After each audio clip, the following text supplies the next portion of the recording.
Então, primeiramente, uma boa noite a todos os presentes, a todas as pessoas que estão nos acompanhando nas diversas plataformas, né? Uma boa noite ao seu José de Jesus Cine da Silva, seja muito bem-vindo. O seu José, ele faz parte da Associação Brasileira de Estudos do Álcool e Outras Drogas e vai palestrar hoje para nós, né? Irá conversar sobre esse assunto conosco. Seja muito bem-vindo. Boa noite, senhoras e senhores. Permito fazer uma saudação muito especial aos alunos, professores, familiares, profissionais das várias áreas, comissão organizadora do evento, enfim, todos que estejam conosco nesta noite ou que virão assistir este seminário posteriormente. Destaco minha profunda admiração e amizade ao estimado Diácono Carlinhos, com o qual eu tive o prazer de conviver alguns momentos muito preciosos da minha vida. Cumprimentos à senhora Lauriane Pinheiro Martins, que atuará como mediadora deste painel, e cumprimentos à Laiane, que estará no apoio técnico. Permitam dizer de onde eu venho, de maneira muito breve, para que vocês possam conhecer um pouquinho de mim. Sou José, tenho 57 anos, sou natural de Viamão, Rio Grande do Sul, sou casado com a Helena, tenho um filho de 23 anos, o Álvaro, e uma filha, Juliana, de 17 anos. Sou residente em Montenegro, Vale do Caí, sou oficial da reserva da Brigada Militar, bacharel em Direito, sou professor do Departamento de Ensino da Brigada Militar, atuo na docência da Brigada Militar desde 1987, e nos últimos anos agora de maneira um pouco mais irregular. A disciplina atual minha é Política sobre Drogas e Atuação da Polícia Militar. Professor de cursos técnicos de segurança do trabalho, capacitação de guardas municipais, projetos de capacitação de jovens realizados pela Unisc, uma parceria com a Braskem, Semana Interna de Prevenção de Acidente do Trabalho em Empresas, especialmente sobre álcool e outras drogas, violência doméstica e outros temas. Fui integrante dos conselhos municipais sobre drogas de Lajeado e Montenegro. Como referido pela Lauriane, eu sou integrante da Associação Brasileira de Estudos do Álcool e Outras Drogas, a ABAD, que é uma instituição que tem 43 anos. Juntamente com mais 3 colegas da Brigada Militar, no ano de 2000, nós fizemos uma monografia sobre o alcoolismo nas unidades operacionais da Brigada Militar em Porto Alegre. Políticas de prevenção foi a nossa proposta à época. Ao longo da minha vida, tenho feito palestra e diálogos sobre valorização da vida, cidadania, álcool e outras drogas, especialmente em escolas, empresas e entidades comunitárias. Minha fala está baseada em pesquisa, literatura, evidências científicas, cursos nas minhas experiências profissionais dentro da Polícia Militar e outras, e na minha caminhada de vida. Os objetivos desta noite, quando nós conversaremos sobre a prevenção do uso e o uso nocivo, também chamado de abuso de álcool e outras drogas, é que nós possamos informar, alertar, conscientizar, escutar, refletir e, dentro de alguma limitação, em razão de ser online, dialogar. Eu também fico à disposição para, caso necessite, ao final tenho o meu e-mail, responder mais individualizada alguma pergunta, caso necessário. Eu reconheço, né, que o objetivo da prevenção não é ditar comportamentos. Eu não venho aqui, como diz o ditado, puxar a orelha de ninguém. Eu venho aqui fazer reflexões, né, sobre um tema extremamente importante que diz respeito a doenças, a acidentes, mortes, sofrimentos, crimes, sonhos abreviados, despesa pública, tanto previdenciária quanto na questão de saúde, segurança, justiça, enfim, é uma área bastante complexa. Pode passar, ó. Próximo. Uma rápida reflexão sobre a sociedade que nós vivemos, vamos chamar essa sociedade de sociedade contemporânea. No momento histórico que nós estamos vivendo, né, eu reflito com cada um de vocês sobre a busca da felicidade a qualquer preço, nessa sociedade. Negamos a tristeza, temos baixa tolerância às frustrações.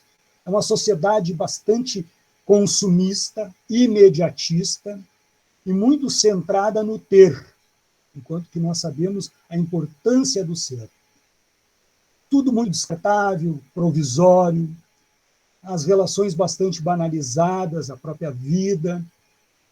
E alguns autores dizem que nós vivemos num universo de simulacros. Não suportamos adiar recompensas, renunciar prazeres. Pode passar. Próximo.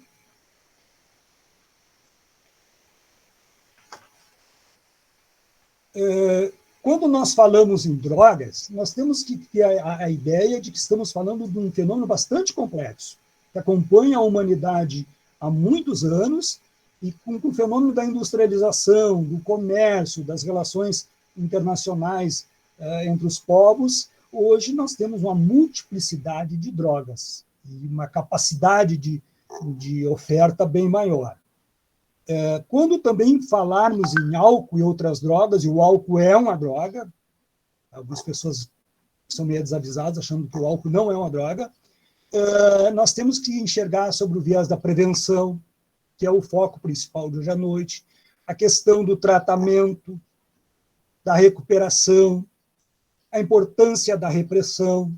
Esses dois temas serão objeto das noites seguintes, sempre dentro de uma visão integrativa, de múltiplos parceiros nas respectivas áreas e nas áreas, inclusive, se apoiando.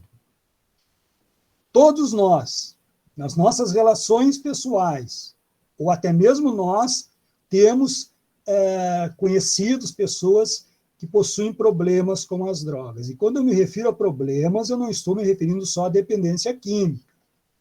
O usuário diário também, em vários momentos, ele se coloca em comportamentos de risco, ele faz a ingestão, o consumo de substâncias de maneira problemática, e ele, muitas vezes, a dependência química será o resultado dessa caminhada desastrada, descuidada, enfim.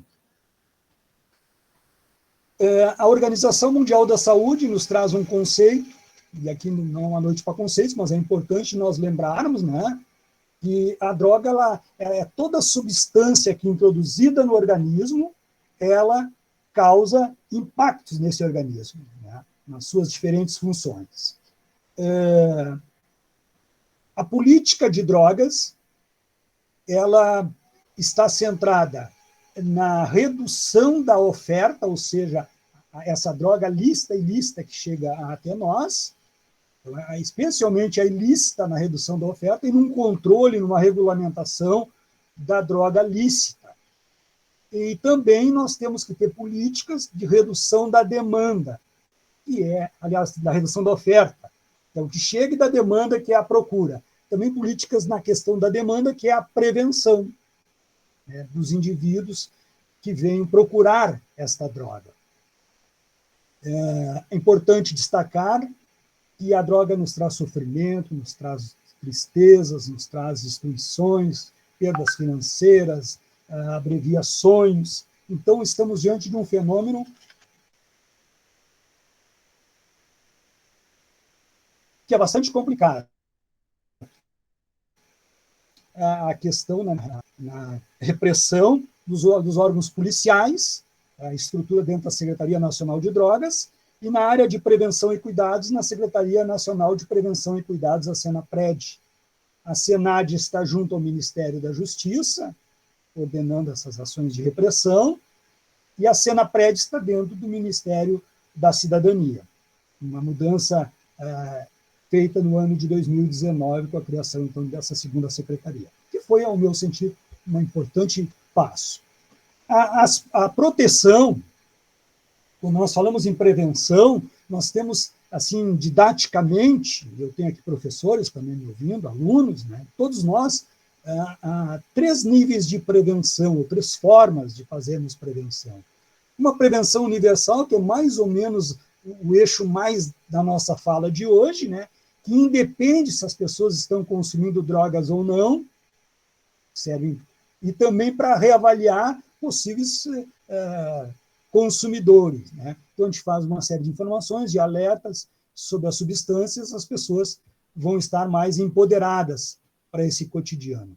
Uma provisão seletiva, que também se pega alguma coisa quando se fala aqui hoje, que é aquelas pessoas que são mais vulneráveis em razão à gestante, a criança e adolescente, o idoso, trabalhadores de máquinas e outras atividades que necessitam saberem dos fatores de risco e proteção para o consumo dessa substância e os comportamentos prejudiciais à saúde. E uma prevenção indicada, que já é dirigida àqueles indivíduos que já têm um consumo regular, objetivando diminuir este consumo e, se possível, atingir uma abstinência, né? E alertá-lo também já dos prejuízos que já estão existindo na vida dele e do entorno dele. Seguinte, uma proposta interessante é a educação para uma vida saudável. A escola tem um papel aqui importantíssimo, a família, nós falaremos em vários momentos, porque a escola, dentro do próprio currículo tradicional, ela pode, em várias disciplinas, trabalhar o tema de drogas. Lá em matemática, por exemplo, se um pai consome 2 carteiras de cigarro por dia, que uma carteira esteja aí R$5, 2 por dia durante 20 anos, aí o filho faz o cálculo, consumiu X carteiras de cigarro no valor de tantos reais. Aí ele vai chegar em casa e, pô, pai, gastou todo esse valor, tu podia ter feito isso, aquilo, tu podia ter dado uma qualidade de vida para nós, enfim. Além dos prejuízos todos decorrentes desse consumo de 20 anos do tabaco, naturalmente. Então, a escola tem a área de química, trabalhar com os componentes químicos, tá? Vamos dar um exemplo da maconha, o THC, o CBD, olhar a diferenciação dessas moléculas, a questão do efeito das drogas, aí entra a biologia, entra a ciência, a educação física na saúde do corpo, as questões da psicopedagogia, na área do comportamento humano, enfim, é possível se fazer assim de maneira continuada essas inserções extremamente oportunas e trazendo uma correlação com a vida prática dos indivíduos. E a família? Então, a família, que é o slide seguinte, ela tem um papel bastante importante neste contexto, porque é o primeiro lugar onde se inicia a socialização deste indivíduo. Então, esses itens ao entorno desse desenho de coração, se existentes, são fatores de proteção, se não existentes, são fatores de risco. Seguinte, fatores de risco e proteção.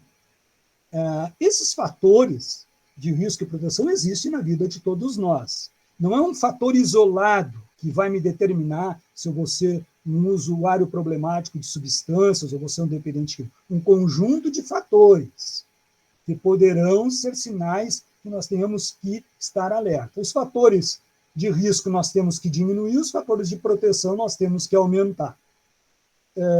Alguns fatores de proteção no slide seguinte, a título exemplificativo, nós temos ali a espiritualidade e religiosidade. A própria ciência, hoje, com vários estudos, nos mostra a importância da espiritualidade e da religiosidade na vida do indivíduo. Eu já cumprimento a Diocese por esse trabalho maravilhoso que oportuniza a nós na noite de hoje. Um fator de proteção, ou até mesmo de risco, é a questão do ambiente familiar, acolhimento, diálogo, afeto, limites, esportes, voluntariado. O esporte também pode ser um fator de risco. Acompanhar o jovem lá nessa reunião com um grupo no segmento esportivo, ver se também lá não é um local de uso e abuso de substâncias. As refeições juntas e sem eletrônicos é um momento de a pessoa até perceber, fisiologicamente, o organismo perceber que ela está se alimentando, uma mastigação mais calma, uma conversa entre as pessoas. Amigos que não usam drogas é um fator de proteção. Amigos que usam drogas é um fator de risco, como nós veremos em seguida. Tolerância às frustrações, saber que nós teremos momentos de alegria, de tristeza, de conquistas, de perdas, né? Isso é fundamental na construção nossa de vida. Controle emocional de impulsos, e o jovem, pela formação do cérebro, que nós veremos em seguida, ele tem um cérebro mais imaturo, então ele tem mais a impulsividade para determinadas condutas. Slide seguinte, nós temos a questão parental de proteção. Pode passar?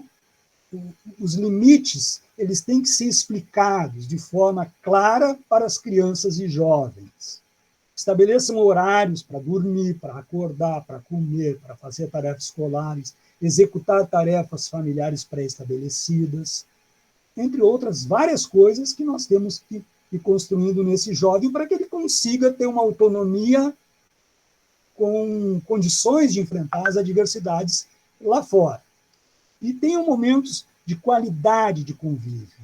Não importa nem tanto a quantidade, mas sim a qualidade daquele tempo. Aquele tempo é para criança. Não adianta eu ficar várias horas com uma criança ou um adolescente, mas eu estou fazendo uma outra coisa paralelamente. Então, fica menos tempo, mas fica um tempo de qualidade. Slide seguinte.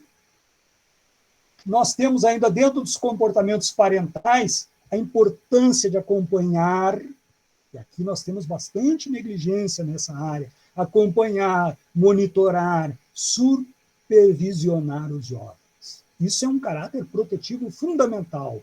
Valorizar as vitórias, reconhecer o empenho e dedicação, incentivar a participação em atividades comunitárias, escolares, participar da vida escolar do seu filho, não é só largar no portão da escola, também entrar, participar das reuniões, dos voluntariados, das atividades comunitárias da própria escola, isso é fundamental.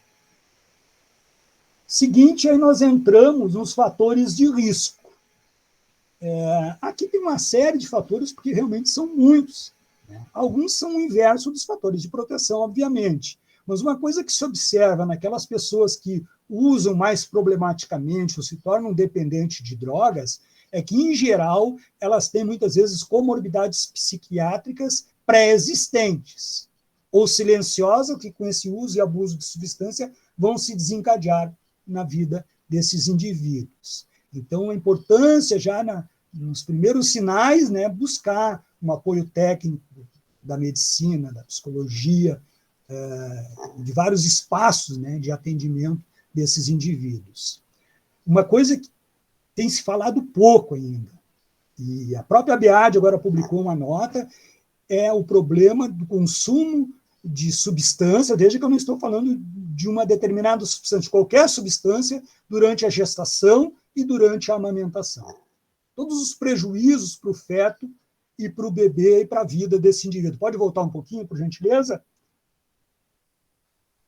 Famílias disfuncionais, desestruturadas, os fatores genéticos não são determinantes, mas é importante que nós saibamos do histórico, da hereditariedade nossa, de acontecimentos na área de dependência química, acontecimentos psiquiátricos. Isso é muito importante que o médico, que o pediatra, que o obstetra saibam dessas coisas, que o psicólogo, o psiquiatra, enfim. A repetição de modelos familiares no uso de substância é bastante arriscado. Quando a família usa substâncias, todos os estudos científicos indicam que há uma forte possibilidade do jovem adquirir um padrão similar, até porque ele vai conviver nesse ambiente. Falta de valores espirituais ou religiosos, relação dos usuários com as drogas, influência dos pares, pode ser protetivo, como pode ser de vulnerabilidade. Evasão escolar é um sinal, entre tantos outros. O fácil acesso das drogas que nós temos hoje, infelizmente. A influência da mídia e da propaganda nas drogas lícitas, especialmente o álcool, neste caso, né, que é mais desregulado. Podemos passar. A família, o indivíduo, a escola, a substância, a sociedade, elas podem, como nós vimos, ser fatores de proteção ou de risco. Então, esse slide aqui eu apenas mostro aí pela importância dele, porque ele fala que o consumo de substância vai envolver questões de proteção ou de risco da família, na escola, a própria substância, cada uma tem a sua especificidade, o ambiente, a sociedade, o próprio indivíduo, sua personalidade, sua herança genética. Então, são coisas que nós temos que considerar. Podemos passar. Essa divisão seguinte é uma divisão meramente em termos de legislação para comércio. O corpo não pergunta que droga eu estou consumindo. Toda droga causa um prejuízo aos diversos órgãos do sistema nervoso central e demais sistemas e órgãos. Toda droga. Então, droga lícita não é droga boa. Apenas por um critério político, comercial, às vezes muito ausente qualquer assessoramento técnico da medicina, essas drogas, de acordo com os países, elas são colocadas no mercado e aí as pessoas perdem um pouquinho a capacidade de observação do risco, diminui a percepção do risco. Seguinte, a utilização. Por que as pessoas, ao longo da história, buscam drogas? Né? Olha, de maneira genérica, elas buscam alterar percepções, alterar o humor, alterar sensações. Freud já dizia que, às vezes, muito mais que buscar o prazer, que também é buscado, é uma fuga do desprazer da vida. Consideração que nós temos que pensar, senhores pais, senhores alunos, professores. A utilização das drogas, então, a questão das doenças e das patologias coexistentes. Pode voltar um slide. Próximo slide. Próximo, por gentileza. Então, como já citei anteriormente, referi anteriormente, o indivíduo que tem problemas de transtornos psíquicos é um fator de risco para o uso de substâncias. Então, isso tem estudos muito sérios na área de dependência de substâncias, em que há um problema dual, que a gente chama, né? Que é uma comorbidade na área de transtornos e problemas mentais. Então, nós temos que, às vezes, ter um tratamento desses dois problemas para que nós tenhamos êxito na questão da própria dependência, senão a chance de recaída será bem maior. Adolescência, nós temos um jovem imaturo por razões cerebrais. Né? E esse jovem imaturo, no slide seguinte, ele nos mostra a necessidade imperiosa que ele tem de buscar a identidade dele, ele vai construindo desde o nascimento, né? E a busca de uma autonomia. Mas essa identidade, essa autonomia está sendo construída durante a adolescência. Né? Então, ela tem que ser orientada, acompanhada, protegida, supervisionada, para que seja um fator de proteção importante na vida deste indivíduo. E no slide seguinte, apenas a título de reflexão, né? Eu mostro o ninho de um pássaro, que é similar à nossa caminhada de vida, pode passar. Nós temos, então, ali o pássaro bebê, bem pequenininho, pode passar, por gentileza.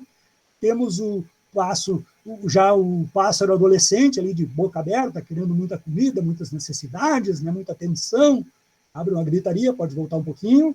Depois já o pássaro, que já é um jovem adulto, empoderado, né, que vai fazer os primeiros voos de maneira supervisionada, e depois ele vai, então, buscar alçar o voo para a vida. Né? Sempre com a referência do ninho, da família, em que ele esteve boa parte sob os cuidados para a construção desse voo mais seguro possível. E até nas adversidades tem um ponto de referência dentro da família. Algumas razões que podem levar ao uso de álcool e outras drogas. Existem várias, algumas eu já referi, né? Essa alteração de estados de consciência, curiosidade, muito próprio também do jovem, busca de prazer, pertencimento a grupo, ter coragem para determinada conduta, lá nos primeiros, vai num baile, coragem para falar, coragem para conversar com a menina, ou o inverso, conversar, tirar para dançar, essas questões. Né? Então, às vezes, ele vai precisar de uso de uma substância, porque ele acha que vai encorajar ele para tomar essas decisões. Né?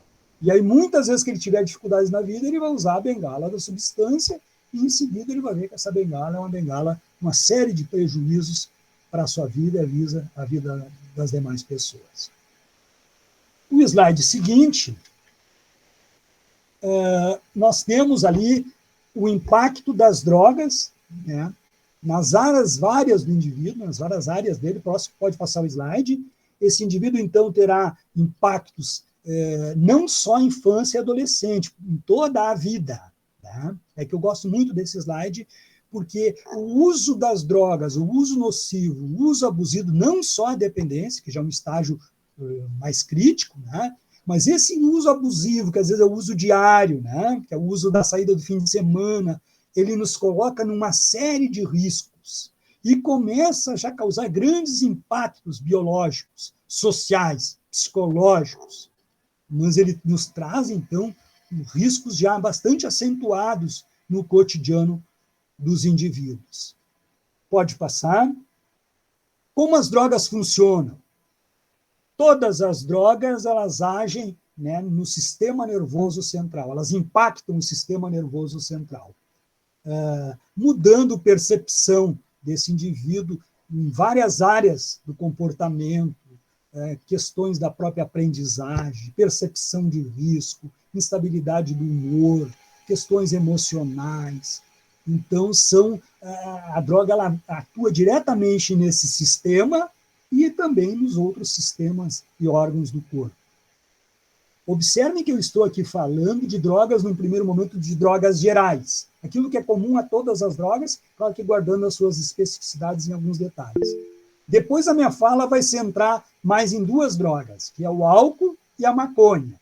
Mas agora serve para todas as drogas que nós temos domínio aí na literatura mundial. O cérebro humano, isso aqui os pais, eu quando jovem, né, geração não tinha essa informação, ele somente completa o seu amadurecimento, somente se desenvolve por completo, isso também varia de indivíduo para indivíduo, mas próximo dos 24 anos.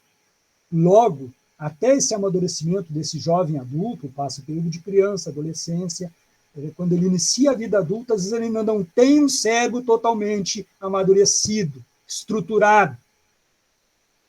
E observem agora no slide seguintes que, infelizmente, ainda a área que mais vai demorar, que vai ser a última a completar o amadurecimento, a neurociência, isso hoje está bem estudado, é a área do córtex pré-frontal, que é essa área nossa da testa. Logo, todo jovem, criança, adolescente, jovem adulto, que não completou esse amadurecimento, tem essa área ainda em formação. Logo, ele vai ter mais limitações. Limitações de quê? Limitações para a habilidade de tomar decisões, então é da natureza do jovem. Perceber riscos, logo ele se coloca, tem a chance de se colocar mais em riscos. Tem mais impulsividade, porque o mecanismo que controla a impulsividade está no córtex pré-frontal. Raciocínio lógico e crítico. E esta área, quando impactada, sem estar completamente amadurecida por qualquer droga, o risco de dependência é bem maior. Além de impactar, às vezes, em definitivo, em sinapses de neurônios extremamente importantes, alguns dos quais haverá, inclusive, perdas significativas, cognitivas e outras. Por outro lado, a área que governa o sistema de recompensa, o apetite nosso, o comportamento de buscar o prazer se desenvolve antes. Então, há um amadurecimento descompassado, né, entre esses circuitos cerebrais de todo o ser humano, e nós, então, começamos a entender e a necessidade de supervisionar, acompanhar, orientar, que o jovem é mais impulsivo, se coloca, às vezes, mais em risco, ele ainda está numa construção cerebral de uma área bastante importante que ainda não se acabou. O slide seguinte nos mostra que... Pode passar? As drogas têm a capacidade, elas fazem uma interferência bastante forte na liberação de dopamina, elas enganam o cérebro, né? Então o indivíduo vai sentir o prazer comentado pelas drogas, né? terá sensações de prazer, mas à medida que ele necessitar novamente esse prazer, ele vai precisar, com o tempo, ele vai adquirindo uma tolerância com a substância, vai ficando escravo, vai precisando de uma maior necessidade da substância para produzir o mesmo efeito. Ele vai adquirindo, então, o que nós chamamos também de tolerância, né, para o uso da substância. Pode passar. Essas etapas não são etapas obrigatórias, né? Mas, assim, didaticamente, em geral, os jovens experimentam a droga, os indivíduos experimentam a droga, gostam ou não gostam, fica na experimentação. Ou seguem a caminhada, através do chamado uso recreativo da droga, uso social da droga, né? Que seria esse uso do cotidiano das pessoas aí, né? Mas esse uso social pode se tornando um uso frequente. E o uso nocivo ou abusivo pode estar dentro do uso recreativo e dentro do uso frequente, e dentro da dependência. E esse uso nocivo, uso abusivo, uso problemático, é o que tem impactado bastante a sociedade, inclusive os jovens. Além dos problemas aqueles de mais risco de dependência, de afetar áreas importantes do cérebro, dos problemas orgânicos, a questão, então, aumenta o risco de dependência à substância de maneiras bastante jovens. Então, nós encontramos os jovens que eles iniciaram cedo e fazem uma caminhada bem triste de dependência das drogas. Slide seguinte. Pode passar. A classificação das drogas é uma classificação internacional, né? Isso aqui daria para ser uma noite só sobre essa classificação, porque aqui dentro estarão todas as drogas. Então, nós temos, quanto aos efeitos que ela produzem no organismo de cada indivíduo, e isso vai ter um efeito também de acordo com o sexo, de acordo com o peso, a altura, as comorbidades pré-existentes, o período que inicia. São uma série de fatores que irão interagir com o tipo da substância que eu estou fazendo uso. Então, algumas drogas vão diminuir a atividade cerebral do indivíduo. O álcool é uma substância que ele é bifásico. Na primeira fase, ele é estimulante, muito no início, ali na primeira, segunda dose, e, em seguida, ele é depressor do sistema nervoso central, dali em diante. Outras drogas têm como característica principal, né, aumentar a atividade cerebral, a cafeína, a cocaína, o crack. Então, são substâncias que irão, então, deixar o indivíduo mais ligado, mais aceso, mas com sérios prejuízos para se manter mais aceso para o efeito dessa substância. Outras drogas têm uma característica principal, elas desordenam a atividade cerebral, a atividade mental desses indivíduos, que são as chamadas drogas perturbadoras. Um exemplo clássico é a maconha, cannabis sativa, que é o nome científico. Podemos passar. Essa classificação sobre os múltiplos efeitos que cada substância irá desempenhar em nós vai se complicar mais ainda, porque muitas pessoas, especialmente os jovens, aqui jovens no Estatuto da Juventude, né, até 29 anos. Então, não é bem assim, né? 29, se eu não me engano. Então, esse jovem, esse usuário, independente da forma, do padrão de uso dele, quando ele mistura substâncias, tem múltiplos efeitos colaterais. Vira, então, uma substância deprime, outra estimula, outra perturba. Logo, os riscos são bem mais graves, né? Podemos passar. A Associação Brasileira, que eu faço parte, de estudos do álcool e outras drogas, tem nos alertado bastante, né, em cima deste relatório do corrente ano, que é a nível mundial, né, a Organização Mundial da Saúde e outros institutos, aqui no caso é o Painel Internacional de Controle de Narcóticos, alertando para o crescente aumento de uso de drogas entre idosos.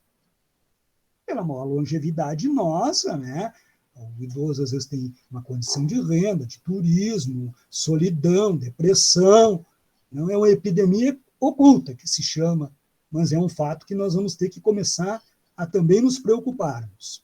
Pode passar. Agora eu vou falar de uma droga especificamente.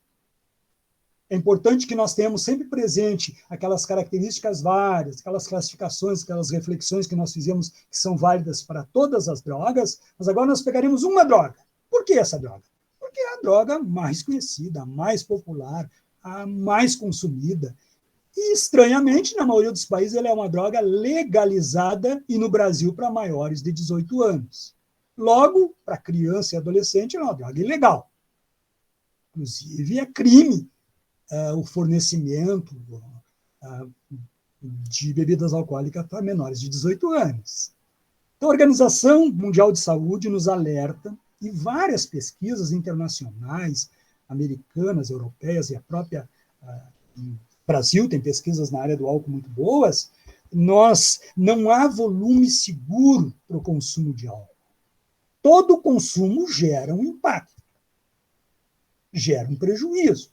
Notadamente, um consumo menor da substância, num indivíduo normal, o impacto tende a ser menor, mas causa impacto. Ela é uma substância tóxica, interfere nos sistemas nervoso central e os sistemas todos, os órgãos, enfim, até que ela seja eliminada, metabolizada, por aí vai. No livro de Álcool na Adolescência, Drogas na Adolescência, Álcool e Drogas na Adolescência, dois autores bastante respeitados a nível de Brasil, né, um livrinho muito bom, já tem várias edições, Álcool e Drogas na Adolescência, a Ilana e o César destacam que quanto mais cedo o indivíduo inicia o consumo de bebidas alcoólicas, mesmo que, eventualmente, senhores alunos, maior é a chance do desenvolvimento de uso problemático nos anos seguintes e a dependência do álcool um pouco mais à frente. Mas só que nesse uso problemático, aí vem a maioria da acidentalidade de trânsito, das doenças, vem do sexo desprotegido, enfim, série de problemas. Aí eles alertam a importância de adiar a iniciação daqueles que farão uso, né, desta substância. O que é adiar? Esperar a maturação do cérebro. Porque qualquer quantidade no cérebro maturo, o prejuízo é maior e o risco de dependência também é maior. Podemos passar? Como falamos, e para o álcool, isso já é muito bem levantado a nível mundial, pesquisas sérias, né? O jovem, com esse cérebro imaturo, ele tem possibilidade de 4 vezes maior de ficar dependente químico do álcool. Isso também vale para as demais drogas, as suas pequenas particularidades, né? Logo, não existe beber seguro. Podemos passar? O levantamento nacional, o LENAD, nós temos o LENAD 1, o LENAD 2, que é o levantamento nacional de álcool e drogas, né? Álcool e outras drogas, 2006, 2012, e o de 2018, que seria assim de 6 em 6 anos, não saiu um LENUD aí, que foi feito pela Fiocruz, aí deu alguns problemas aí de questionamento, mas dá para a gente também olhar os dados do LENUD. Toda pesquisa ela deve ser analisada conjuntamente com outras pesquisas, né? Todas elas têm um valor e nos fazem uma amostragem de algo. Então, neste caso aqui, eu trago aos senhores que nós temos no último LENAD de 2012, todos os indicativos seguintes são de maior agravamento da experimentação mais cedo de álcool. Ronaldo Laranjeiro, o doutor Ronaldo Laranjeiro é um dos médicos mais respeitados e reconhecidos no Brasil e no mundo, nos liciona ali no final, né? O uso precoce de bebidas alcoólicas é um problema de saúde pública. Se vocês colocarem o nome de Ronaldo Laranjeira lá no YouTube, vai ter ótimas palestras dele, um profissional extremamente respeitado. Podemos passar? Podemos passar. A pesquisa seguinte é uma pesquisa que eu convidaria, inclusive, a área escolar, principalmente, os conselhos tutelares, em especial, que fosse dada uma atenção a essa pesquisa, a Pesquisa Nacional de Saúde Escolar, a PENSE, ela é de 2015. O objeto de pesquisa foi os alunos do 9º ano de ensino fundamental. E ela traz muitos dados importantes. E observe aqui, eu apenas trouxe uma parte aqui para comentar com vocês. Esses jovens de 13 a 15 anos, para começar, eles não poderiam estar consumindo substâncias. Serve uma turma, maior risco de dependência, e a droga é ilegal. Mas vejam que eles consomem onde é os locais que eles dizem nas pesquisas que eles mais conseguem acessar a bebida alcoólica. Festas, compram, embora seja proibido vender para menor, alguém vende. Consegue através dos amigos, esse uso compartilhado, né? Esse uso bastante fraterno, né? Consegue através de alguém da família. Não raras vezes o consumo de bebida alcoólica começa em casa. O álcool é uma droga extremamente democrática. Fica na geladeira, fica do lado do leite, né? Percebida nos momentos vários do cotidiano da gente. Pegou em casa sem permissão, deu dinheiro para alguém comprar, alguém foi lá, comprou e repassou para ele, esse alguém que repassou, o que vendeu para o adulto não cometeu crime, agora o que repassou cometeu crime. Comprou de algum vendedor de rua, essa questão assim, de uma venda totalmente descontrolada, né? Conseguiu de outros modos, dos mais variados possíveis aí que a gente sabe que existe, né? Beber junto com seu filho, senhores pais, tios, avós, é uma falsa percepção de controle. Todas as pesquisas internacionais e o próprio Brasil mostram que acaba sendo uma abertura para o consumo. Uma conivência, um incentivo, e esse indivíduo, a tendência é ir fora, continuar usando. Aí fora ele já vai ter N oportunidades de encontrar droga. Aí a família vai dar aquela empurradinha ainda, uma questão cultural, enfim, é melhor beber em casa. Não vai beber só em casa. Então, se puder retardar, vamos retardar essa iniciação. Se você está fornecendo bebida alcoólica para menor de 18 anos, me desculpe, é um crime, previsto no Estatuto da Criança e Adolescente, artigo 243, uma redação nova de 2015. Mesmo que gratuitamente.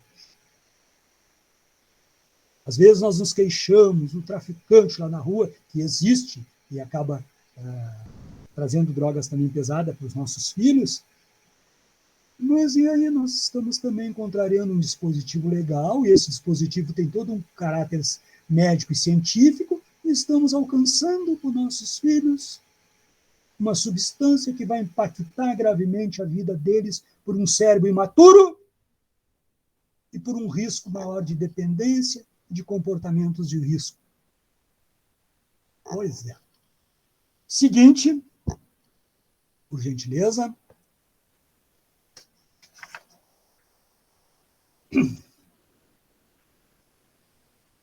Reflita sobre as seguintes perguntas. Eu não estou aqui querendo deixar ninguém de saia justa.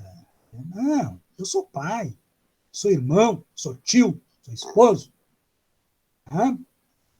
Quando nós pensamos em festa, relaxamento, comemoração, associamos a beber? Como é a minha relação com o álcool? Eu dirijo após beber? A legislação mudou bastante nesse sentido e trouxe avanços significativos, que é o zero álcool na direção. Salva vidas. Vidas de quem bebe, vida de quem está junto com quem bebe e vida de terceiros que estão na via pública. As mais variadas finalidades.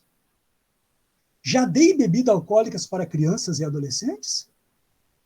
Se dei. Artigo 243 do ECA. É uma droga. É uma droga que está na geladeira de casa, como eu referi para vocês. Podemos passar.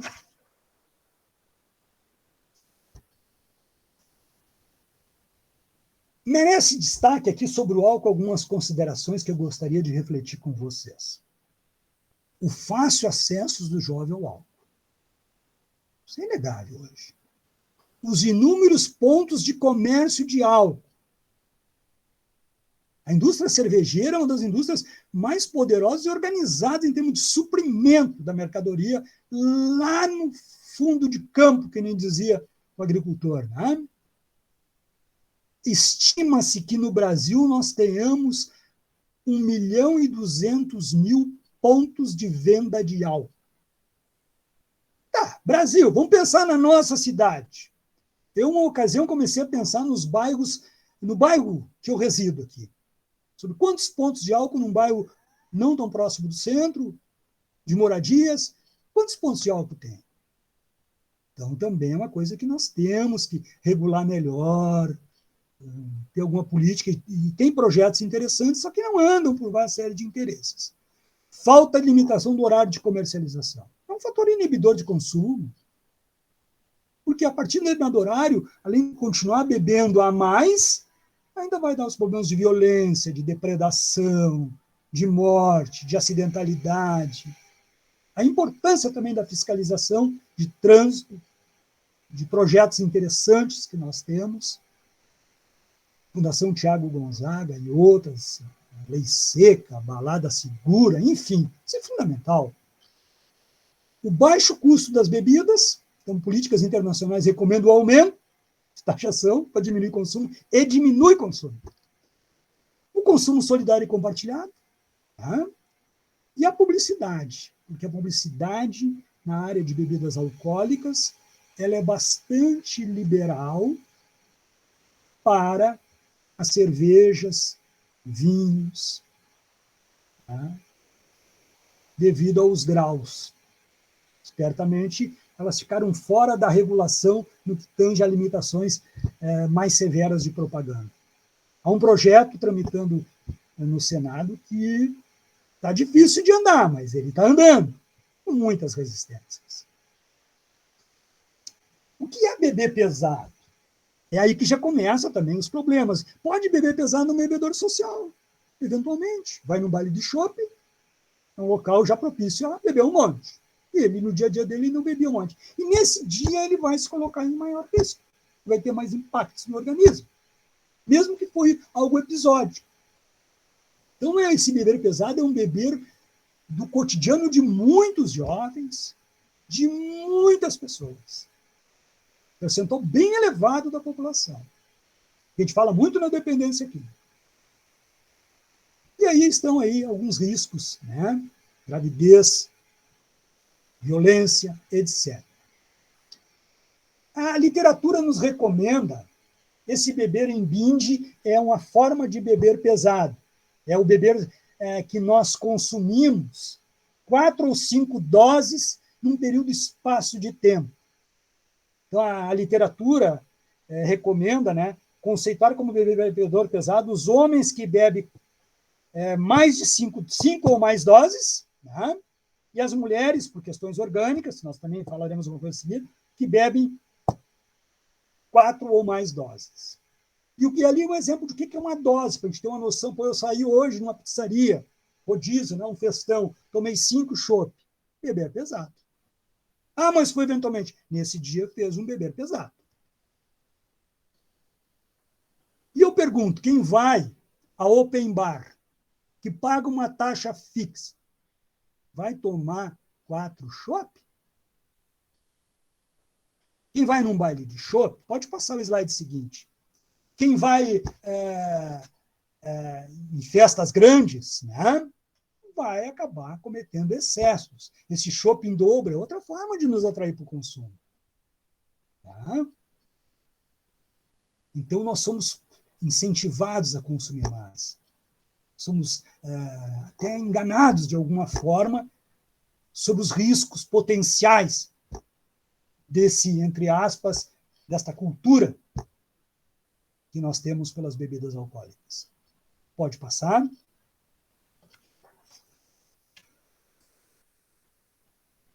Dados de pesquisas nacionais nos mostram, pessoal, que jovens de 14 a 18 anos, que não poderiam beber nada, eles relatam em pesquisas, 32% de adolescentes relatam que fazem uso de beber pesado episódico. 4 ou mais doses para homem, 4 ou mais doses para mulheres e 5 ou mais doses para homem. E uma situação que chama bastante atenção é o elevado, as estatísticas são assim, brasileiras são muito sérias, é o elevado consumo de álcool e outras drogas por universitários, jovens universitários. Uma série de exposições decorrentes. Há todo um clima no entorno das universidades, né, que já é convidativo ao uso das substâncias. E não muito tempo atrás nós tínhamos venda de álcool e outras drogas nos próprios bares das universidades. Durante o horário de aula, inclusive. Então já houve um avanço. Mas vejam que construiu uma cinturão de locais onde o indivíduo acessa com facilidade essas substâncias. Pode passar. O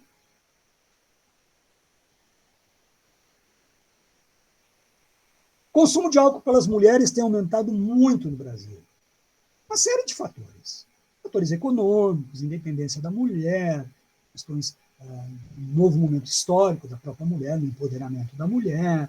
Ela está buscando algumas questões que já atingiam bastante os homens, né? As mulheres também já anteriormente tinham problemas, mas era um problema mais oculto, né? Agora já está mais visível. E meninas, elas têm pesquisas que elas têm um beber pesado episódico bastante acentuado. E aí eu constei aqui para vocês observarem por que a quantidade de bebida menor para o sexo feminino causa mais impacto. Por questões de hormônio, né? Por questões de metabolização, questão de quantidade de água no corpo. O impacto é maior. Dependência, às vezes, é mais rápida para atingir a dependência. E, às vezes, ainda tem um maior estigma social. A mulher tem para buscar socorro. Nós temos um grupo na internet muito bom que chama-se Alcoolismo Feminino. Instagram, Face, Alcoolismo Feminino. Um grupo criado agora, se não me falha melhor, em 2019, com ótimas lives. Um problema sério no beber pelas mulheres é a síndrome alcoólica fetal. Também os síndromes similares, aí, com outro nome, no uso de outras substâncias, tabaco, maconha. É um problema muito sério. Vai dar problemas no próprio feto e, muitas vezes, problemas para todo o desempenho desse indivíduo na vida. Inclusive, durante a amamentação, é álcool zero. Convido as senhoras, os senhores pais, a darem uma olhada por aí sobre a síndrome alcoólica fetal. E é uma necessidade hoje dos próprios pediatras buscarem alertar as mulheres. E os pais, de um modo geral, né, o casal obstetra, lá no início. Né? Então veja que o problema do álcool e outras drogas inicia antes de nós nascermos. Nós já estamos sendo impactados muitas vezes pelo uso indevido, né, dessas substâncias. Podemos passar.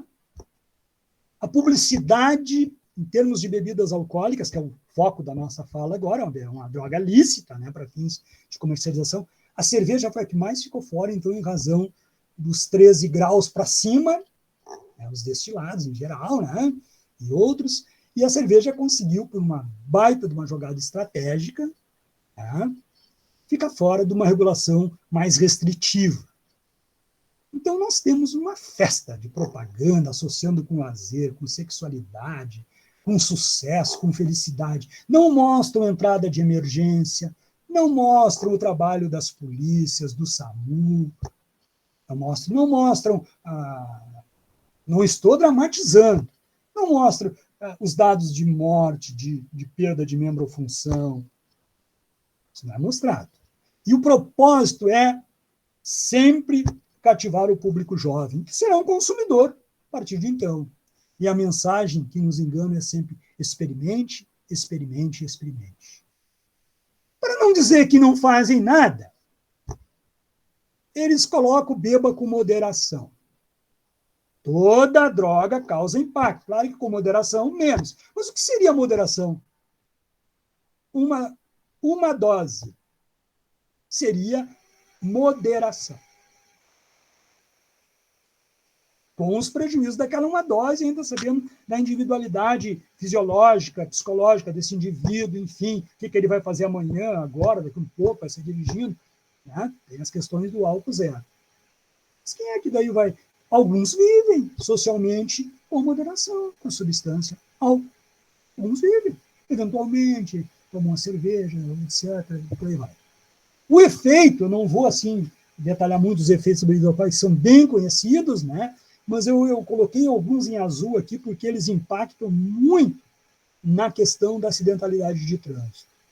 E alguns desses efeitos aqui são comuns à maconha, que nós, em seguida, falaremos um pouquinho da maconha. No estado do Colorado, como é que eu estou de tempo? No estado do Colorado, por exemplo, há um aumento de acidentalidade de trânsito. Só não se consegue determinar o que é só da maconha, o que é só do álcool, o que é de ambos. E não esqueçam que lá, a maioria dos estados americanos, a liberação, onde ocorreram a liberação da cannabis, que é o assunto seguinte, mas já estou antecipando, é para maiores de 21 anos. Por quê? Por questão do cérebro, de novo. Podemos passar?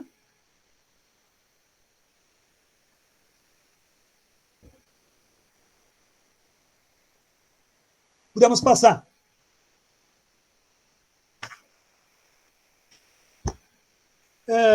No que tange aos percentuais de violência também só, e são variáveis, depende de uma série de coletas, mas o certo é que eles impactam gravemente nos sinistros de trânsito e fazem de maneira muito alta os índices de homicídio, de feminicídio, que eles são determinantes, muitas vezes, na questão do afogamento, do lazer lá na beira do rio, do lago, do mar, enfim, a pessoa fica mais imprudente, né? Tem os reflexos, capacidade de resistência corporal para nadar, não sabe nadar, vai lá e se arrisca, enfim. Questão do suicídio, lesões corporais, desde as leves, graves, gravíssimas. Nas gravíssimas lá, o indivíduo às vezes tem perdas extremamente graves, ou na própria grave, a questão da recuperação, fisioterapia, uma série de cirurgias, limitações que não eram pré-existentes, que a partir de então ele vai ter que conviver.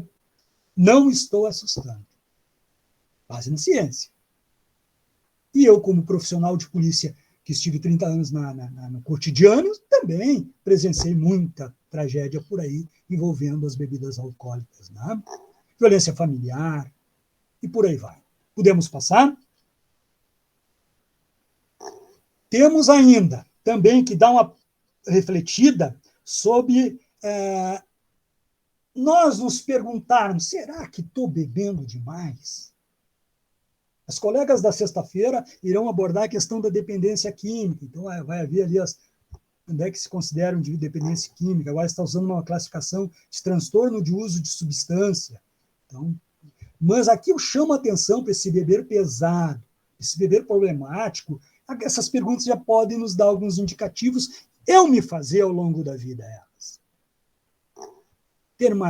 Ter mais brigas com familiares e amigos, sentir-se culpado quando está bebendo ou quando pensa em beber, ter vontade de continuar bebendo quando todo mundo quer parar, sabe? Não é um dia isolado, aquele indivíduo é o cara que sempre quer a saideira, como dizem na linguagem dos usuários de álcool, né? Sentimento, sente-se frustrado quando está num local onde não tem álcool, aniversário sem álcool, churrasco sem álcool, casamento sem álcool, aniversário de 15 anos sem álcool. Meu Deus! Aliás, aniversário de 15 anos, depois de tudo que nós falamos, temos que repensar algumas tradições. E sim, buscar a defesa da vida, da saúde, do futuro dos jovens. O energético é um problema bastante grave, porque pode seguir.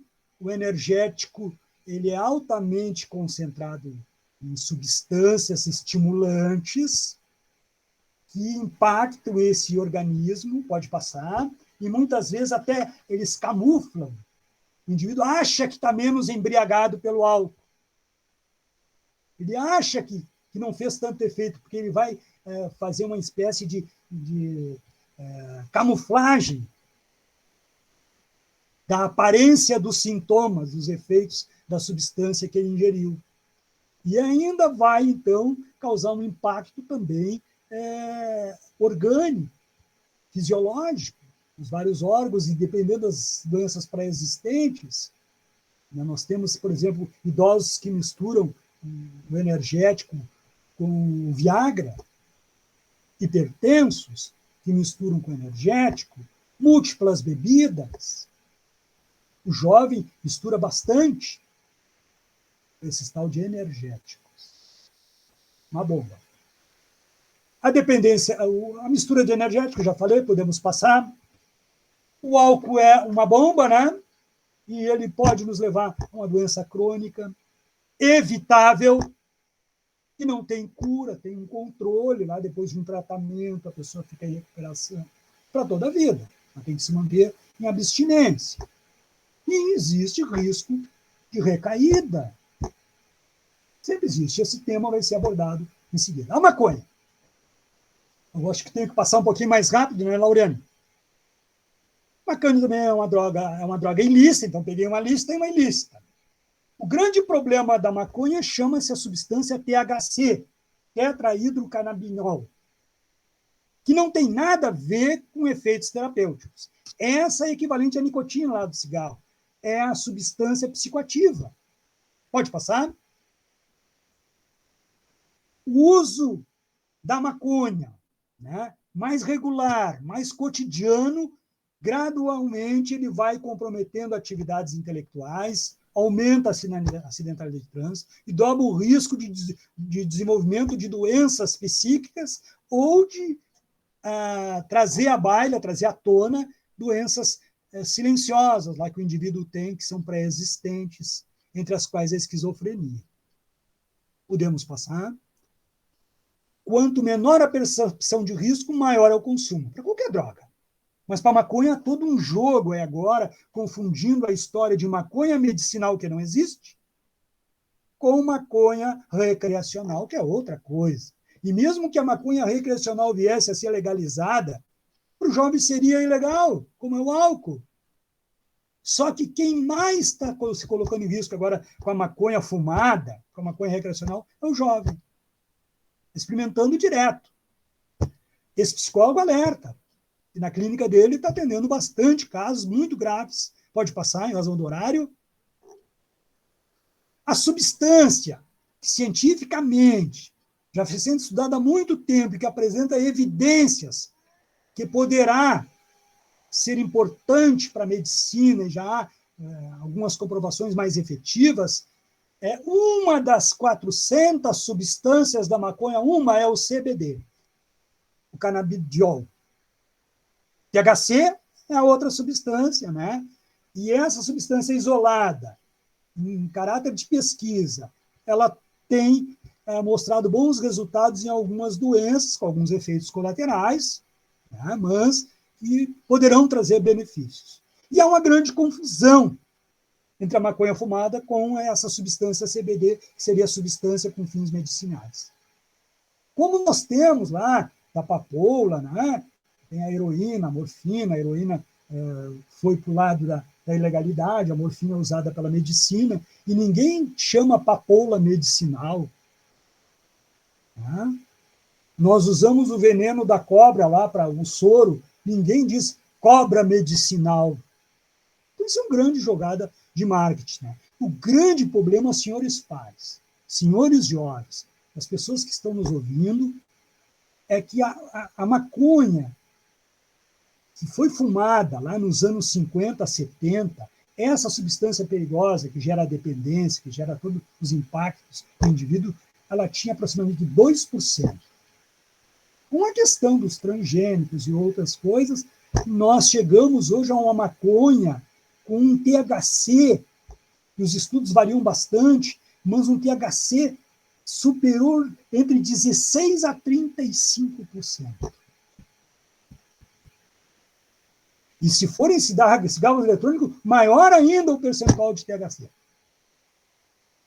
Então é outra maconha. Na verdade, nós não sabemos verdadeiramente que impacto nós teremos nesse consumo desorganizado que nós fomos enganados, né? Pode passar. A maconha daria um tema de um painel. Pode passar o seguinte, por gentileza. Não existe não maconha medicinal, né? Existem grupos ávidos em explorar comércio, negócio, dinheiro. Nós somos consumidores. O doutor Sérgio de Paula Ramos, um dos homens mais respeitados na área de dependência química, integrante e fundador da ABEAD, porto-alegrense, uma pessoa queridíssima, com vários livros escritos, é uma referência para nós dentro da ABEAD, ele nos deixa muito claro isso. A maconha não é medicinal. O CBD possui indícios de que seja uma substância que vai nos ajudar bastante na medicina. Mas ele traz sempre à baila nas falas dele que se fez uma confusão nessa exploração desse assunto e acabou confundindo, inclusive, os jovens, e todo mundo acha que a maconha não dá nada. Pode passar? Uso precoce, desempenho escolar, uso precoce, jovem e jovem adulto, desempenho escolar acaba aos poucos tendo problemas, síndrome motivacional, apatia, diminuição de concentração, aumenta o risco de desencadeamento de transtornos psíquicos, depressão, ansiedade, impactos negativos no pulmão, fumada, né? Altera as funções executivas, a diminuição de QI, competição em mercado de trabalho, concurso público. Um uso mais regular leva também à diminuição de QI, às vezes com perdas irreversíveis. E trago aqui agora, de maneira muito breve, assim, alguns modelos de prevenção. Modelos de prevenção. Sugeridos pela literatura. Este livro é um livro muito bom, livro de dependência química, prevenção e tratamento de políticas públicas, né? Alguns modelos, pode passar. O primeiro modelo do amedrontamento. Então, aqui ficou uma palavra, ficou repetida, né? O argumento é pouco eficiente. Amedrontar não tem dado resultados protetivos. Nós temos que informar, alertar, empoderar, dialogar repetidamente esse assunto através de intervenções breves, de falas ao longo de várias ações permanentes na vida das pessoas. Educação para o conhecimento científico é um outro modelo. Então, são oficinas, debates com os profissionais da saúde, leitura de livros, discussão de filmes. Então, é uma área bastante interessante, um dos modelos que pode ser... Esses modelos dá para se fazer conjuntamente, ou se faz, né? Treinar para resistir, treinar habilidades dos indivíduos. Técnicas de dizer não, não, eu não quero, não, eu não gosto, não, eu não quero agora. Isso não tem vergonha de dizer não. Pode passar. Treinamento de habilidades pessoais e sociais. Até coloquei aqui o curso de oratória, o indivíduo saber se expressar melhor, se relacionar melhor, usar outras ferramentas que não a bengala da droga. Pressão do grupo positiva, né? Aqui nós pegamos um adolescente que tem boa liderança, ele começa a mostrar dentro de uma visão, na própria linguagem do jovem, os riscos do uso dessas substâncias. Porque o jovem, muitas vezes, como ele está num grupo que usa, ele tem a percepção que todo mundo usa. Todo mundo usa, né, mano? Usa porque ele está no grupo que todo mundo usa. Pode passar? Educação para a saúde, estilos de vida saudável, né? É um outro modelo. Uma alimentação adequada, uma vida sexual segura, prática de exercícios físicos, sempre ao longo da vida, desde lá da escola infantil, alertando para os riscos da substância, no início de maneira lúdica, né? E através dos jovens a gente chega no pai, na mãe, né? Indiretamente a fala chega em casa. Podemos passar. Modelo médico de doença. Centra-se no valor que as pessoas dão à saúde. Todos nós queremos ter saúde, né? Então, ele mostra os vários impactos da droga no organismo, as modificações de comportamento na área psicológica, psiquiátrica, aí, né? As mudanças de atitude, evita o uso de substância ou reavalia sua conduta. É a busca nesse indivíduo. O indivíduo evitar o uso ou avaliar a forma de usar. Reduzir a forma também poderá ser uma saída. Modelo o seguinte: modelo de saúde pública, a aplicação de conhecimentos para organizar sistemas e serviços de saúde. Então, nós temos, né, CAPS-AD, tem todo um sistema público de saúde, temos as comunidades terapêuticas, tem as clínicas, os hospitais, para que nós possamos, então, ainda fazer intervenções nesses indivíduos, para diminuir as sequelas. Modelo de aumento do controle social, esse modelo é muito importante. Veja que esse modelo não é um modelo isolado.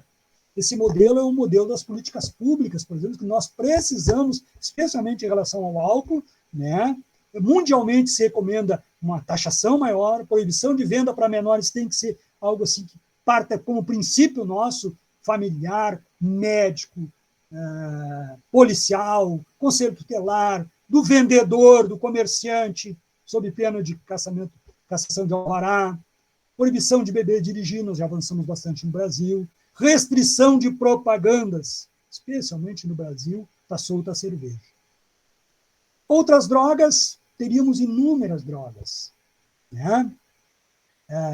Que nós poderíamos referir, mas que nós ficaremos assim, numa análise específica dessas duas, com informações que, de alguma forma, atingem as demais. Considerações finais. Nosso lindo corpo, né, essa máquina maravilhosa, nós temos a oportunidade de manter, de conviver com ela. Acompanhamento, supervisão, estabelecimento de regras e diálogo é fundamental, senhores pais. É um fator de proteção muito efetivo. Não existe uso de drogas sem consequências. Por menor que seja a quantidade, alguma consequência tem. Quando alguém abusa do álcool ou outras drogas, vai perdendo o controle da vida. Quando não, a vida, né? Não vim aqui para assustar ninguém. A escola é um ambiente de grande influência na formação do indivíduo. Então, uma escola é um ambiente que a gente sempre aposta muito, né, em que nós possamos tornar a nossa sociedade uma sociedade mais evoluída. A educação é salvadora, é libertadora. E a escola pode fazer muitos projetos junto com a comunidade, buscando as instituições de Estado, as instituições comunitárias, e a gente investir nesse jovem. Isso é urgente. Né? Próximo. O programa Saúde na Escola é um programa muito interessante. Convido as pessoas a darem uma olhada nesse programa de saúde na escola. Pena que muitas coisas não foram colocadas em prática. A importância da espiritualidade e da religiosidade hoje é um assunto que a própria ciência, a própria medicina aceita hoje como importantíssimo, como um fator de proteção bastante elevado. Nossos filhos, à medida, tipo aquele pássaro que vão fazendo os seus primeiros voos na vida, né, eles têm que ser supervisionados, acompanhados, orientados. Mais adiante, então, eles já empoderados vão fazer os seus voos solos, né, para a vida, que é o sonho nosso. Né? Mas é fundamental, senhores pais, estabelecer horários de retorno, sempre que for possível, levem o bus, que façam transporte solidário, onde vão, que tipo de público frequenta, observar as condições do filho no retorno, dialogar como é que foi esse evento. São coisas bastante protetivas. Trabalho em empresa, em CIPAT, Semanas Internas de Prevenção de Acidente de Trabalho, né? O tema álcool e outras drogas e outras violências é fundamental, e empodera a família, a revisão de conceitos, e a escola também ela acaba, às vezes, chegando na família, porque é muito difícil reunir pais em escola, especialmente o pai. Tá? Muitas vezes, quando nós conversamos com os jovens, quando nós educamos os jovens, alertamos os jovens, esse jovem muda comportamentos dentro de casa dos pais, questiona os pais sobre determinada conduta. Por fim, né, na prevenção do uso de substâncias, esse livro da Alexandra Dill, Dependência Química, Alessandra Dill e outras. A Alessandra Dill é a nossa atual presidente da ABAD, eleita este ano e o ano seguinte. No artigo Prevenção e Uso de Substância, ela nos finaliza dizendo o seguinte: é possível notar que a prevenção não é uma tarefa fácil, senhores, pois exige perseverança e, sobretudo, uma vasta gama de atores e personagens interagindo entre si, a fim de diminuir os fatores de risco e aumentar os fatores de proteção em diferentes domínios e modelos. No entanto, cada pequena conquista significa muito. Muito obrigado, fica aqui o meu e-mail. E se houver tempo, ainda me coloco à disposição das perguntas. Esse meu e-mail, jjcine@hotmail.com. As perguntas que forem encaminhadas e que eu não tiver uma resposta pronta, eu posso pesquisar, posso me valer dos meus colegas da ABAD, enfim, mas me coloco a partir de agora à disposição da coordenação. Obrigado.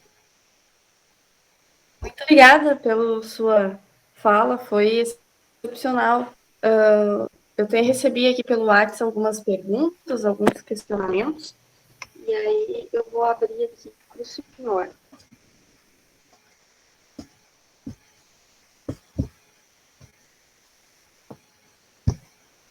A cultura brasileira não é uma influência no início, não é uma influência no início do uso do álcool na adolescência, já que no Brasil tudo envolve álcool. Uma caipirinha na praia, uma futebol, um vinho quando o clima está frio. Daí ele falou sobre isso. E o senhor falou sobre os impactos nas drogas na infância e adolescência. Sabemos que todas as consequências que o senhor transcreveu num dos slides, onde tinha uma espécie de bomba e a droga no meio, sabemos do custo disso, na saúde, no social, na educação e etc. Conhecendo a legislação como o senhor conhece e estuda, acredita que a nossa legislação é suficiente? Não seria branda demais? O comércio na droga não deveria ser mais rigoroso, como em alguns países da América do Norte e Europa? Com certeza. Ao longo da minha fala, às vezes a pergunta é feita em algum momento da fala que não está concluída, e geralmente é, né? Ao longo da minha fala, eu fui respondendo aos poucos essas perguntas. Nós temos questões culturais fortes, especialmente do álcool, né, como associado diretamente à festa, à alegria, grandes comemorações, grandes eventos, e sempre foi assim, como se diz, né? Sempre foi assim com o tabaco e nós mudamos.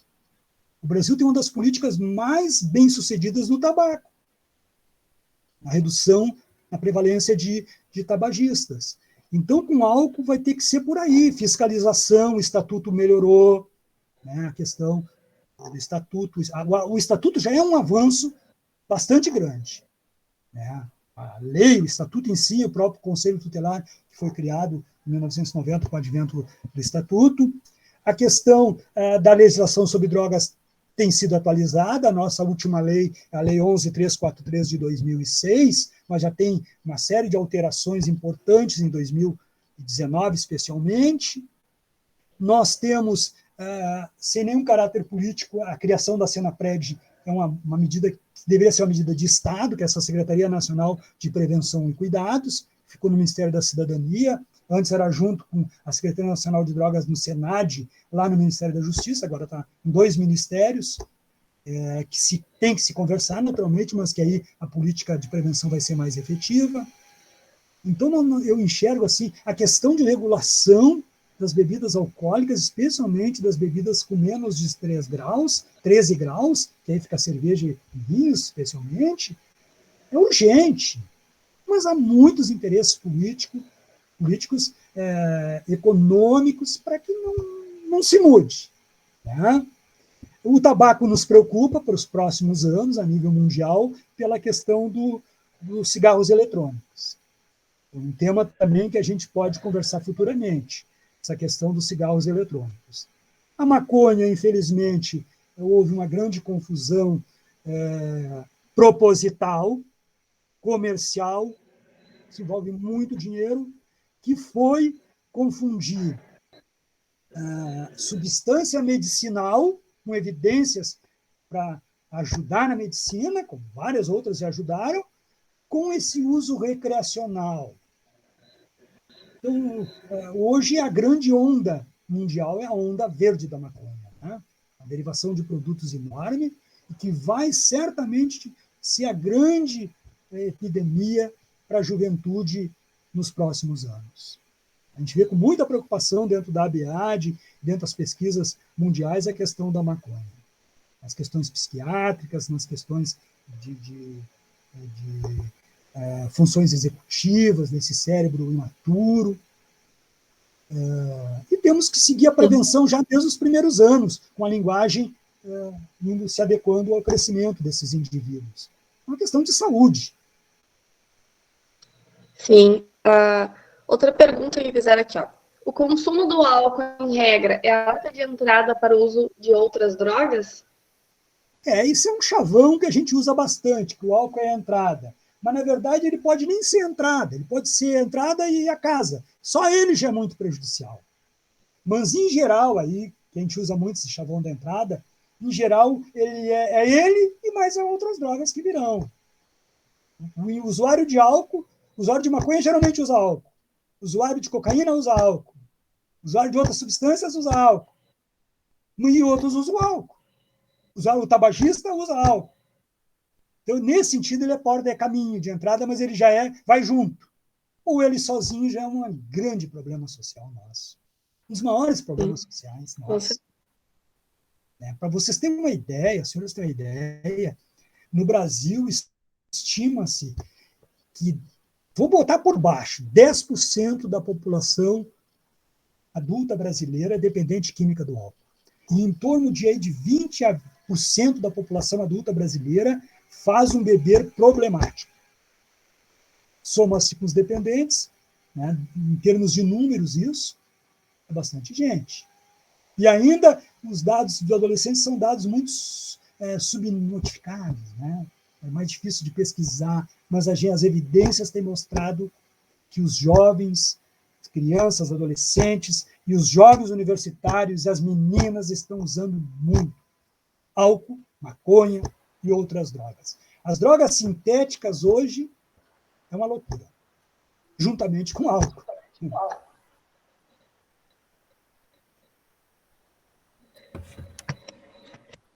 Sim. Deixa eu só ver.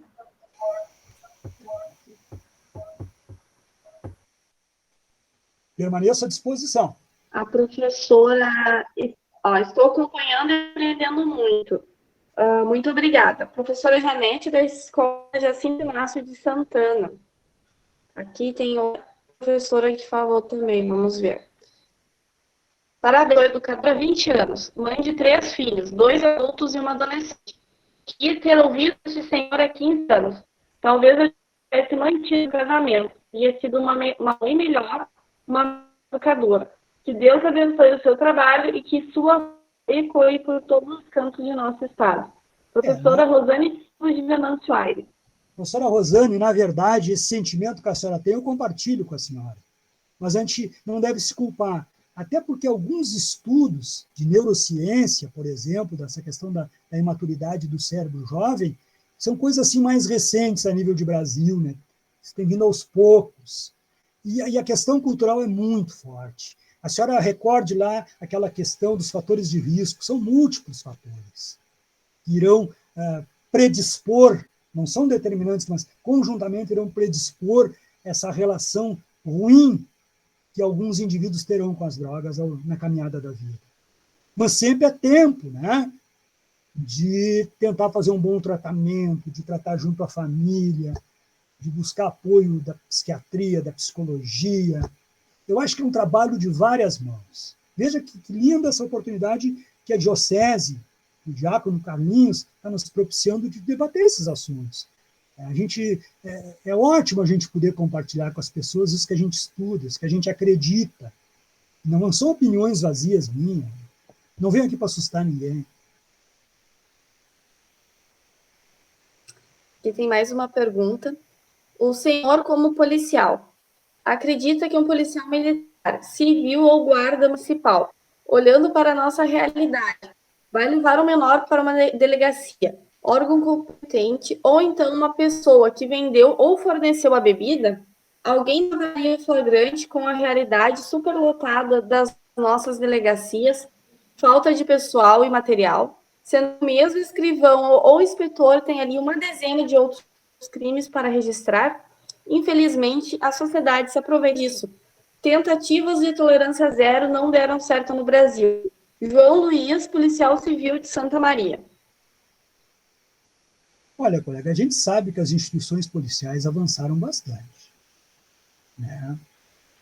As estruturas especializadas, por exemplo, a Delegacia Especial de Atendimento à Mulher, o DECA, uma série de salas de redução de dano, atividades de prevenção, PROED, Papo Responsa. Agora, no que tange a ação policial, diante de um crime, é um crime, às vezes, de difícil detecção à venda, né? O comerciante olha o tamanho e tal, e muitas vezes acaba sendo enrolado e vende, né? Mas deveria, no caso de percepção que o indivíduo possa ser menor, pedir uma documentação. E veja que ainda é insuficiente, né? Pode o maior comprar e passar para o menor. Então, é complexa essa área. Nós temos o conselho tutelar, porque a criança e a adolescente ela é vítima, à luz do estatuto, né? Ela pode cometer atos infracionais. Então, tem todo o encaminhamento desse indivíduo que comete atos infracionais. Ele pode sofrer medidas socioeducativas, como pode, em razão de alguma gravidade, ser, inclusive, até internado, né? Traficando drogas, por exemplo. Ele não vai preso, mas vai interno numa instituição especializada. O Estatuto representou um avanço. Nós precisamos mais fiscalização, mais integração, mais investimento em prevenção, continuado, permanente. Não é uma palestra isolada numa escola. Ajuda, mas não é tudo. É uma mudança cultural nas famílias. Tem relação aos 15 anos, relação de nós, muitas vezes, alcançarmos a bebida para os nossos filhos. Mas eu tenho fé que a gente tem que trabalhar. Tem que trabalhar, e não é um indivíduo que às vezes a gente ajuda uma família, ajuda uma outra família que poderia ser vítima daquela conduta negligente, imprudente, daquele indivíduo dirigindo um carro embriagado, por exemplo. As polícias têm trabalhado bastante em fiscalização de trânsito, está chegando aí no Estado agora já um projeto que está bastante desenvolvido na área de drogômetros, irão perceber não só o álcool, como outras substâncias, mas nós sabemos que todos os dias surge uma droga nova na área sintética, né? Então, é uma luta desigual. Temos que ter um Congresso que enfrente esses temas, que fica parado lá a questão da regulamentação de propagandas das cervejas. A questão dos pontos de venda é uma festa. Uma festa. Eu ainda sonho aqui em Montenegro de um dia, assim, tentar imaginar quantos pontos de venda de álcool nós temos na cidade. Tá? Outra área que eu nem conversei hoje à noite, que também é a questão da medicalização. Né? Um problema muito sério hoje, a automedicação ou a prescrição, muitas vezes, indevida, o descontrole de algumas medicações. É outra indústria muito poderosa, a indústria farmacêutica. Né? Essas pessoas que estão me perguntando se ficarem satisfeitas com as respostas, discordar, fique à vontade, mas se ficar insatisfeito, quiser trocar mais uma ideia, tem o meu e-mail, fica à disposição de vocês. Depois, num segundo momento, eu posso passar, inclusive, o meu telefone. Sim, com certeza. A professora Franciele Moraes, da escola EMEI, professora Júlia Tavares, está presente hoje conosco. Também a UEJA, da escola Baltazar de Bem, né? Que ficamos muito felizes, né, com a presença do pessoal. Né? Agradecemos muito ao senhor pela sua fala, por dividir o seu conhecimento conosco, com essas várias pessoas, né? Garanto que chegou a muitos lugares e com a gravação ainda vai chegar a muitas outras escolas e a outros ambientes e lugares, né? Que precisam conhecer um pouco mais e saber um pouco mais sobre as drogas e o uso delas, né? Temos mais um elogio aqui, ó. Janete Mota. Obrigada, excelente palestra, parabéns ao palestrante. Maria Francisca Moraes. Que palestra maravilhosa. Sempre fui do tipo bafômetro quando meus filhos vinham de festas. Como professora, fiquei pensando nos jovens em nossas escolas. Quanto conhecimento para compartilhar. Parabéns. Essa é minha irmã, viu? Então, mais uma vez, né? A Maria Francisca é minha irmã, uma pedagoga, uma pessoa que eu tenho assim, uma estima muito grande. Né? Um grande beijo para ela e para todos. Que legal. A gente agradece muito a sua presença hoje. Posso fazer o meu fechamento? Com rápido? certeza foi de grande valor. Tem um minuto? Tem um minutinho para me fechar? Claro. Então, eu agradeço claro, o convite, agradeço a confiança, é um assunto sempre um tema complexo, a gente tem que ter alguma sensibilidade. Peço desculpa se eu fui infeliz em alguma colocação, né? Espero que a gente possa multiplicar, me coloco à disposição da comunidade, né? A gente arruma um jeito e vai, né? E vou fazer um fechamento, então, com um poema de um autor gaúcho, no livro Álbum de Retrato. Só um trechinho desse poema eu vou fazer o meu fechamento. Muito obrigado, Lauriane, muito obrigado a Laiane, obrigado ao Diácono Carlinhos. Um grande abraço a todas as pessoas que estiveram assistindo, as que virão assistir. E vale a pena a gente trabalhar com prevenção. Como vale a pena a gente trabalhar com repressão, com tratamento, com reinserção social. Nós estamos trabalhando com vidas. Sempre vale a pena. Então, este poema do Luiz Coronel, eu vou só ler a primeira parte dele, chama-se A Droga. A droga te leva às nuvens e te deita na lama. Promete asas e põe algemas. A droga convoca um mergulho e te arrasta na correnteza. Fecha a porta de tua casa e te leva ao exílio. A droga confere o êxtase no caos e depois te rouba de ti mesmo. Muito obrigado. Nós que agradecemos a sua partilha e a tudo o que o senhor divide conosco essa noite. Muito obrigada.